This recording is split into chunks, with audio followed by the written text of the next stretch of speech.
Mấy cái quay nó tao Voices Unveiled with Guikhan Season 2 Episode 20 khảo rìu lao đời aside tuang guest council ni pai na kha exciting sumai khad ni kan di khảo quay lao na tat na ram ge to thai education khảo inbu na tat gut na ba my guest khat ta pungong la na ba me kuma aside tuang hai aram tuang community khảo re thu ram khai community ki aram khảo komai ni aram tuang lam ni inbu na kuma thai ni na mita research na kuma tat na ba mi kum zaure aram me khang ni ka sak ngas ni gang me nai pu nge tu mi tong taning me le ka zau na me ko na khang ni tong guest present law mi tong nge kuma ka zan ri na Dr. Satoshi OTA kuma kamai hai tao suna Tama University Japan khao teaching suna kuma ba mi tong the kuma ka tong details lam da tho kamai ri na kuma self introduction ti lau the tum ta me na khao salam tong the.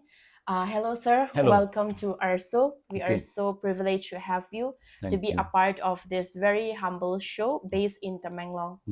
So to start off with our introduction, if you could kindly give your self-introduction to our viewers. Okay.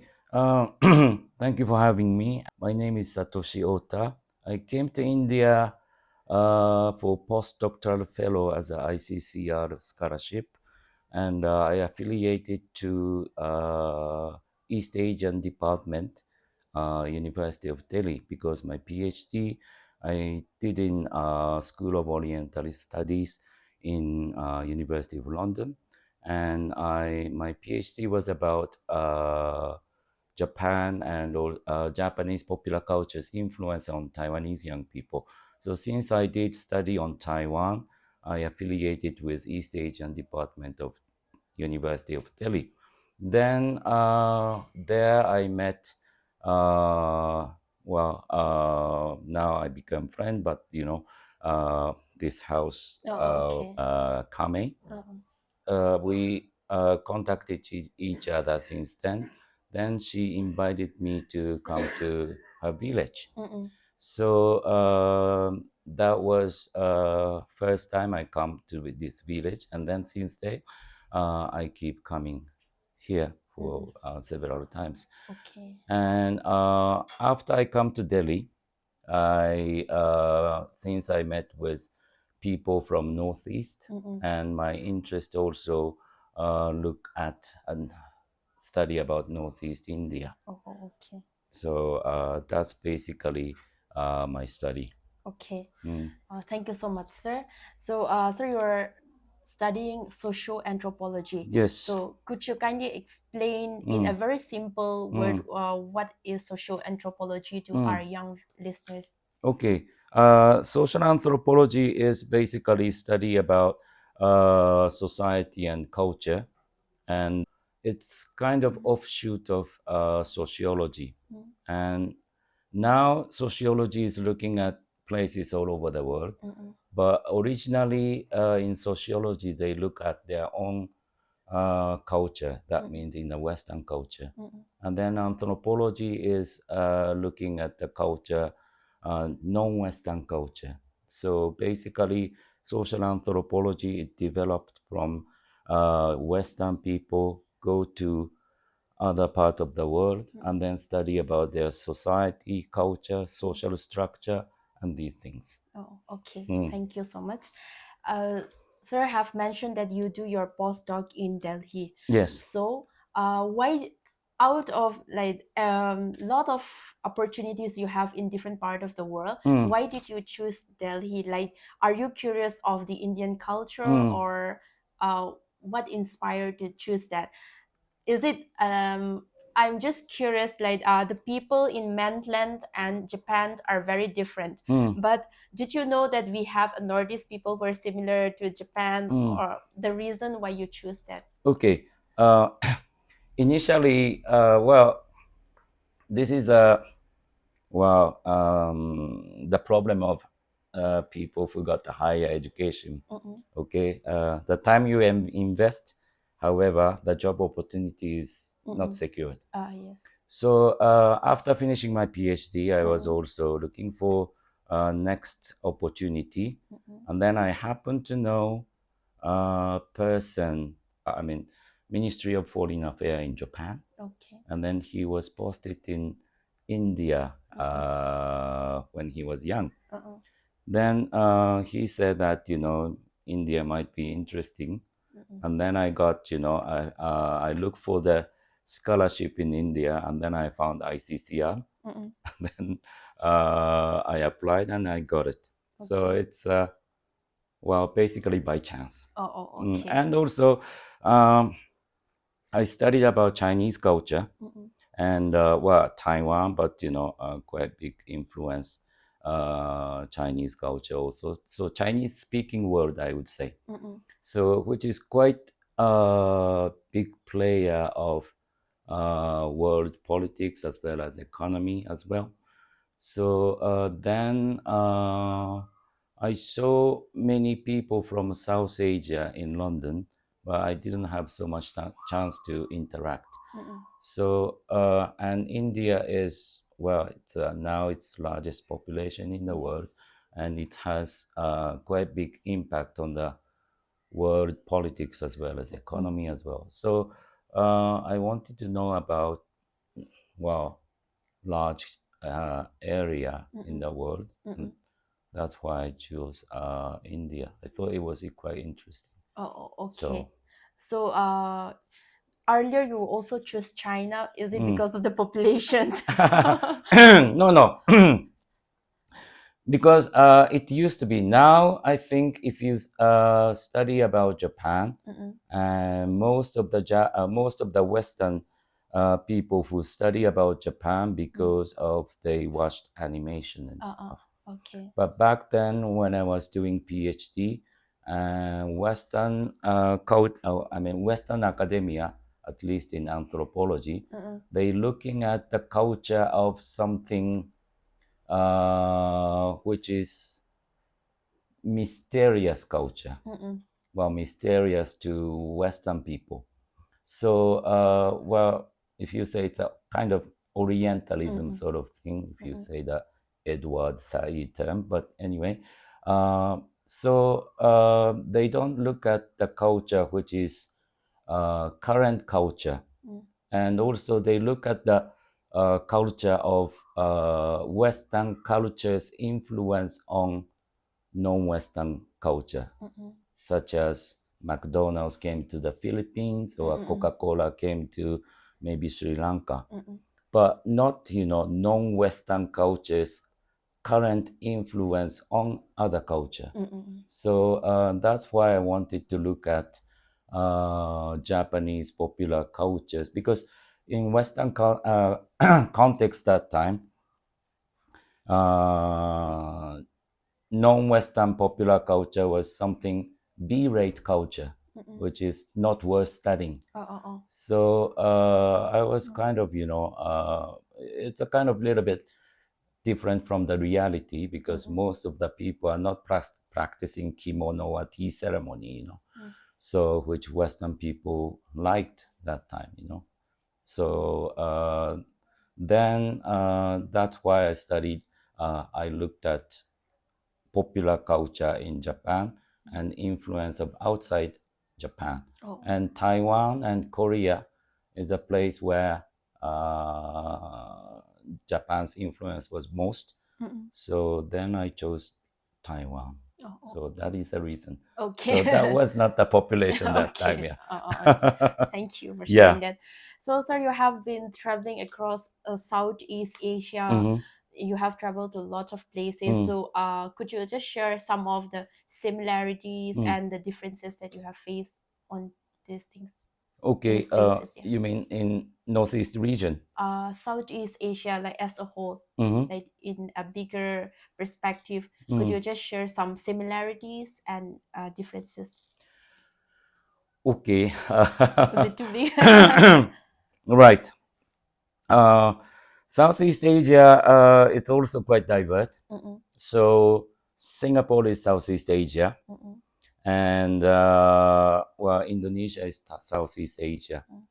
So Singapore, okay, it's quite developed country, and GDP per capita is, I think it's 80,000 US dollar, and which Japan is less than 40,000. So it's more than double and compared to Japan. So it's quite highly developed country, and but Indonesia, it's a large country, and also religion is different, and people also you have big city as well as rural area, and that's difficult to compare actually. So Southeast Asia, they have different languages and also different cultures and also religion also.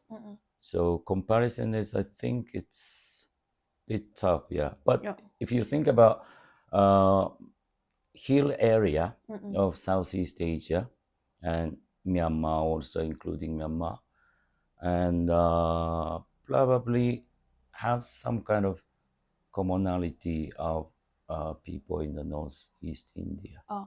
Okay.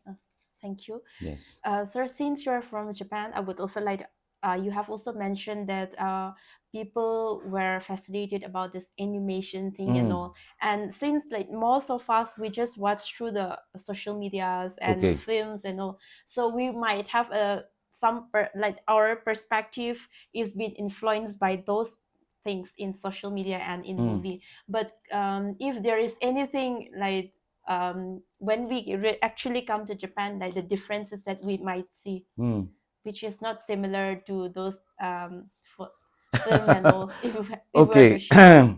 Well, I think first step when people get in contact with Japan is animation, but in reality is I think compared to Korean culture, and Korean culture you have we call it 3D, and 2 dimension. 2D is animation and 3D is it's a live action thing. So they have dancing and also drama, but Japanese dramas are not that much viewed in probably in Northeast region. So I think viewers don't have so much kind of image on Japan, and if compared to maybe Korea. So if you come to Japan, probably every society have a positive and negative part, and a positive part,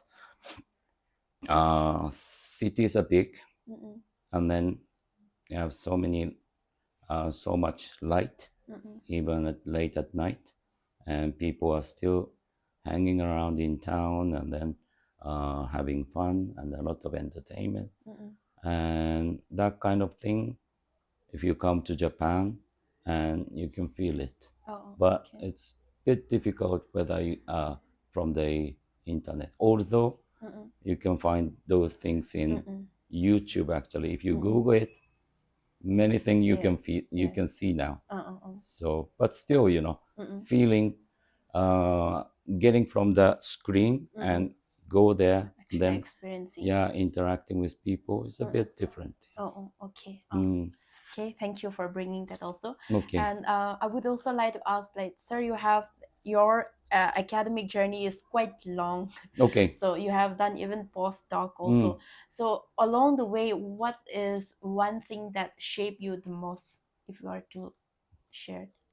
Shape means Shape you in maybe in terms of how you see the things, your perspective or anything related to that, especially studying this anthropology.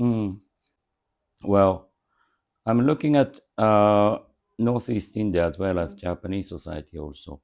So what I'm interested now is things. Well, it is getting a worldwide issue that it is prolonging the youthfulness, and that is my interest. And what happened in Japan is that many people, even if they got 45 or 50, and they try to be more young, young is okay, but a bit childish kind of act.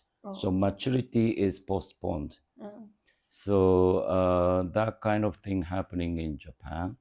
And then the younger you not only look, but your immature younger kind of thing is the kind of better in this society in Japan. Okay. So back then, but well, in previous age, you have a life stage. So if you become a certain age, you considered as adult. And then if you reach certain age, you marry, and then you have family. And that kind of life stage was pretty much kind of fixed, but now it's become blur. So it happened in Japan, and then I also find some thing in this community also in Northeastern community. It's a bit different from Japan. Japan is, in case of Japan, it's kind of, having fun and to, to do consumption. Like, I want to have nice clothes and want to go to the nice fancy bar and stuff. But in here, I think prolonging the study. So people who graduated university, and I think, I don't know, I don't have statistic, but if you see so many masters and PhD in Northeast India, so not so many in Japan actually. Okay. So what's happening here is that some people really want to study up there, but I saw many people who go to further study just because they have nothing else to do. Yes. So that kind of postponing the decision and also going to the next stage is happening in many places in the world, and that's I'm looking at. Yes. Yes. So you have truly stated, like, especially in our place, recently we have like a career counselor and all, but earlier, even for us, like when we were in the high school stage and all, we don't have that. We don't know the importance of having career counselor or someone mentoring us and giving the perspective that if you want to do this, you can study this, all these things. So mostly what we do is we just try to finish our education, after which we don't know what we truly want. This is some of the common things we face. That's why some, just to avoid unemployment kind of stress, we just keep studying without having a clear path what we want to be. Okay, thank you for sharing that. But I would also like to know, sir, this is how many times have you visited Tamenglong? I think 5 or 6 times. Yes. 5, 6 times. So I would like to know what keeps you coming back to Tamenglong. Oh, okay. It's quite far. Japan and Tamenglong is quite far. Yeah. Well. Yeah. Actually, since Mr. Kame's family and well, I think I mean, thanks to their hospitality, and that is a major reason for me to keep coming and just say hello and as a friend. So that's one reason. And another thing is looking at the changes, how this region has changed since I came here first, and then this visit. So I want to see this chronological kind of changes. Okay. So if you could remember, so when was the first time you visited first? Maybe 2016 or something. Yeah. I think that was my first time. Yes. Okay. So I heard that you will be leaving tomorrow. Yes. So do you have plan of coming back? Yes, I think so. Yes. Yeah. Okay. Yes. Well, yeah, I'm sure. Yes. It may be a little bit personal, but we would also like to know, you have shared that the hospitality was good, and then you just want to check how do we say, the progress of us. But do you have also other reasons why you have to spend your time, your resources, and everything to visit here? So is it also related to your research kind of thing, or just for your knowledge? Yeah, research also, yeah. So first time I come here, well, the infrastructure was a bit more lesser compared to now. If you see the road down there, you see the the concrete, and also other part of the Tamenglong area, you have a blacktop, and on the way also. And first time I came here was, I think it was a rainy season, and then you got landslide, and you have to climbing up the landslide, which was quite dangerous that time. Yes, yes. That won't happen. I think less happen Yes, now, and see a lot of change, I think. And also you got this LED light, and also you can see this every household now. Yes, yes. So that kind of change I saw, yes. A lot of progress. Okay, thank you for sharing that. Yeah. And about the landslide, we still have places, especially traveling from Tamenglong to Unveiled, if you know Unveiled. Yeah. So there is to have landslide in rainy season and all. But the good thing is that the police and the military people, they were always there to take care of those landslide, and also it was getting a little better. And if you go back to your place, and if someone asks you about the Tamenglong, what would you share to them? Okay. The best part is that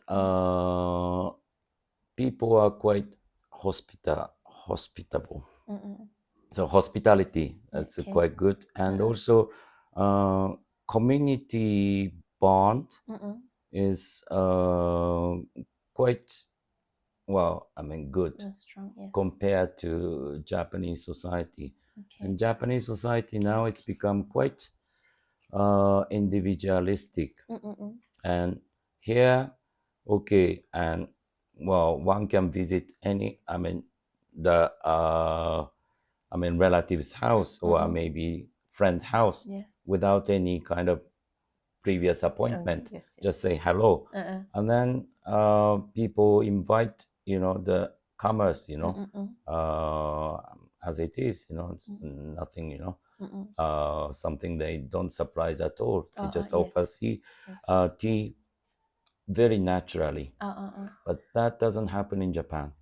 In Japan, I think if you visit someone's house, even if your relative's house, you have to make appointment. You have to tell in advance, because Japanese people probably they have to clearing up the, they have to clear and also do some kind of washing and whatever to make this living room great, and they need preparation. So casual kind of meeting among relatives and friends, and that is the best part in Tamenglong area, which Japan lacks. Missing. Thank you so much, Yes. So I would also like to ask about the food culture. Is it like, do you have some similarity? How are you adapting to our food culture? Right. Food culture is very, I would say, here close to nature. So I just had a snail just now, and also, well, sorry, for some people it might be offensive, but I had just dog meat also, and also yeah, once I also had a porcupine. So that kind of it's a very well, I mean, things which you got from jungle and nature, and that you appreciate. And yeah, and I enjoy the food here. Thank you so much. Yeah. I hope so is it totally different from what you ate there and here, or there is some similarity? The cuisine of Japan and our Northeast people, let's say Northeast, somehow we are quite similar with our food culture. Okay. Similarity is we call it natto. Mm-mm. Natto is fermented bean. Okay. So fermented soybean, Uh-uh. and we have this culture. So Okay. this is a similarity of Northeast and Japan. Uh-uh. And also, if you go to mainland India, Mm-mm. and people usually don't eat pork. Mm-mm. So, but pork is one of the favorite meat Yes. for Japanese people. Okay. So that is a similarity of Northeast and Japan. Uh-uh. And we also eat beef.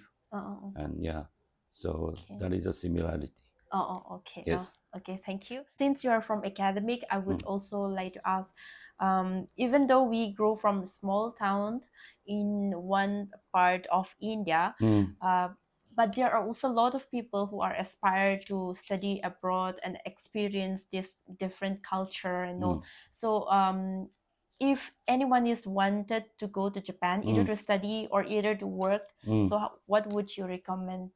Okay. Or anything that they can do so that they have more chances of getting there? Studying in Japan, Mm-mm. well, one of the largest obstacle is the language. Mm-mm. So many Japanese university, the instruction language is Japanese. Mm-mm. So well, basically you have to study Japanese in order to get into Japanese university. However, Mm-mm. there are increasing number of university. Is Tama University also, Mm-mm. which offers the courses in English. Okay. So if your English level Mm-mm. is good enough, Mm-mm. and some of the university take that student, Mm-mm. so come to Japan and study Mm-mm. and get the degree of bachelor's level, master's level, and PhD level. PhD levels, I think you don't have to study Japanese. All you have to do is if you know English, they're gonna accept PhD scholars. So yeah, that's basically and also another thing about Japan is the tuition fee. So if you compare to studying in Australia, UK, America, and well, tuition fee in Japan is relatively cheap. So basically, maybe 3 million, 3 million Indian rupee is tuition fee for 4 year. Okay. So well, bachelor's degree is 4 year in Japan. So it costs about 3 million 3 million rupee for 4 year. So if you do masters is 2 year in Japan. Okay. Well, it's basically half, so 1.5 million. So it is compared to the Western countries, it's quite affordable, and also you have a scholarship scheme also. Okay. If you are lucky. Yeah. We have to be very smart also to get those things. Yes. Okay, thank you, sir. And since you were also teaching in university and all, so as a teacher or as a professor, what is the best thing about being in that profession? Inspiring young people is always good, because young people going to make future, basically. So teaching contributes for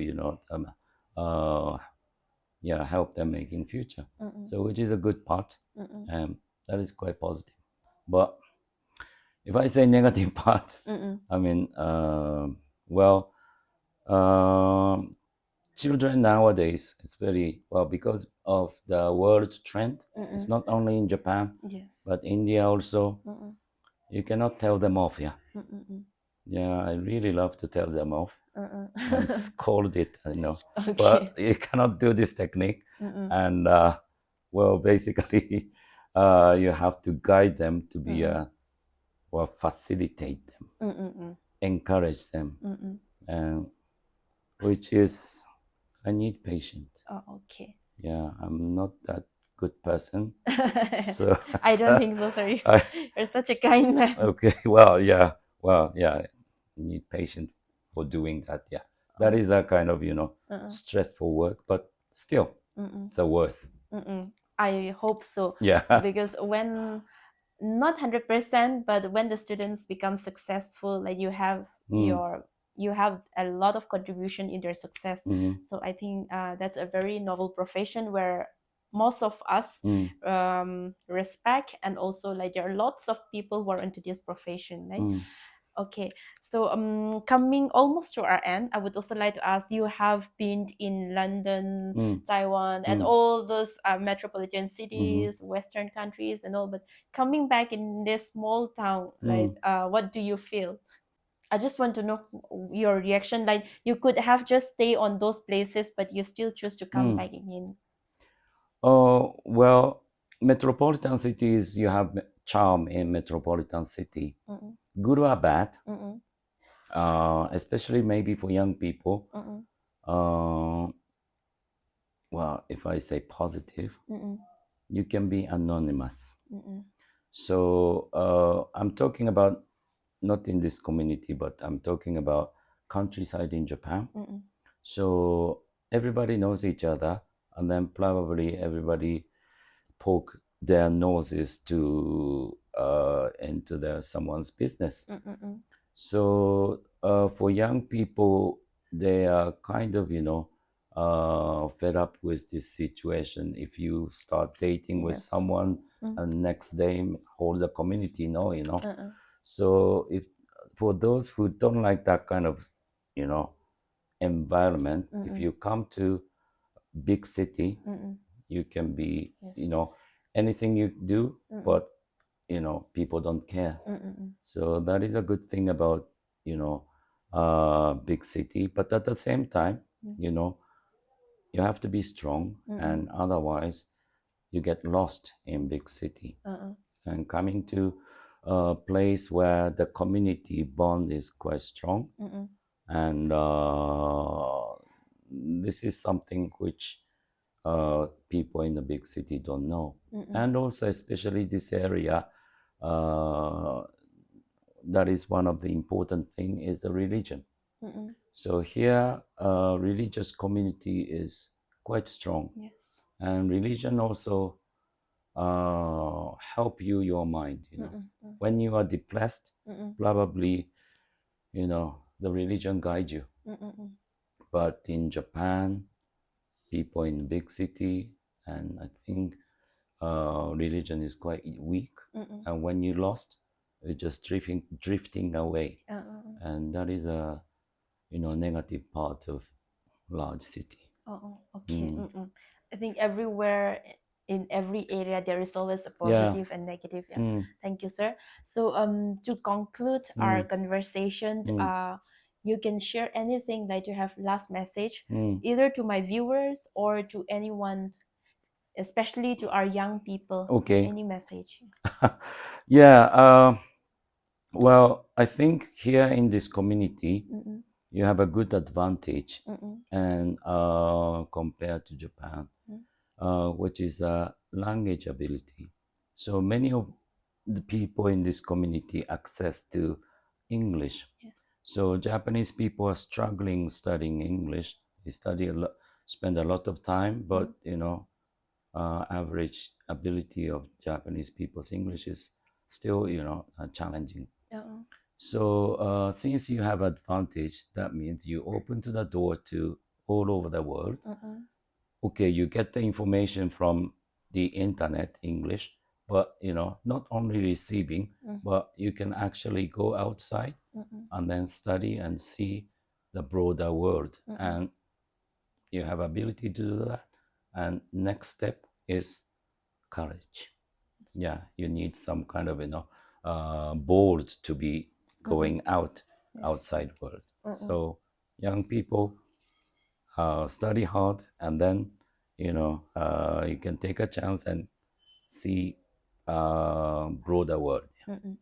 One thing I forgot to tell for young people is that the importance of the STEM education, that's science, technology, and engineering and mathematics. Yes. Yes. And then that thing is very important because when you do the town planning and those, engineering is very important. And as I see town, okay, you have an internet, and then everything is the same standard as all over the world.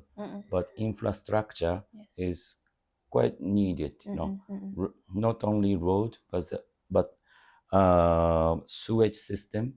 If you use a used water drain, and then that kind of water should be filtered in order to drain to the river.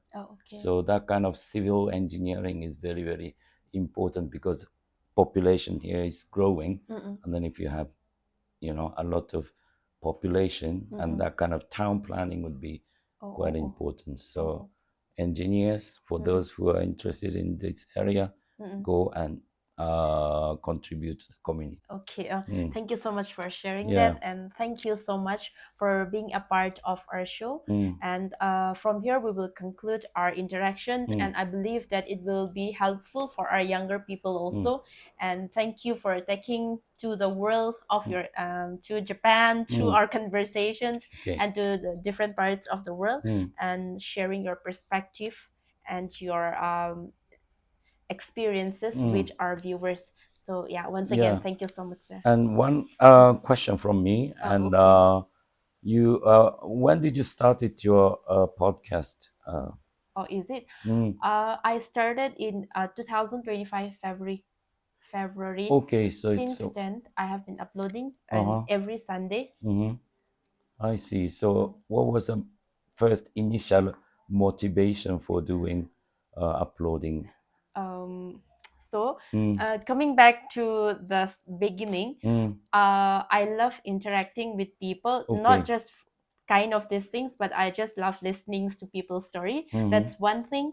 And also I sometimes I used to anchor an event, and which I love to anchor, which is totally different from my profession. But since we are from this small town, we don't have that much programs and all to anchor or to go as a profession. Like we just get occasionally. So that's the reason I started my YouTube channel in general.